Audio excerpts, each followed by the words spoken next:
Индияда bir қария көп жылдардан бері бұтқа сыйынат эле.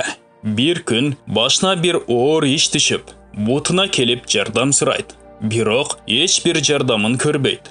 Анан жалынып жалбарып айтат: "Мен сага көп жылдардан бері сыйындым. Мага райым кыл. Башыма түшкөн кайгыма жардам бер" деп таң атканча сыйынат. Жардамы да тийбейт.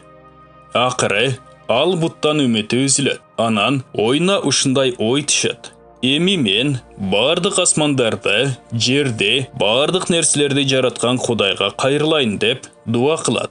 О бардык махлуктарды жаратуучу, мага окшогон адашуучуларды туура жолго салуучу. Мен ушул күнгө чейин адашып жүрдүм. Бирок бул күндөн баштап өткөн күндөрүмө өкүндүм, бушайманмын. Өзүңө кайттым.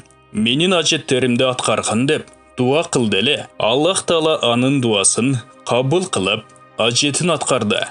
Асмандагы периштелер Аллах Таалага кайрылып айтышты: "О Раббим, ал кария көп жылдардан бери бутка сыйынып, андан тилегин тиледи. Ал бут тилегин аткара албады.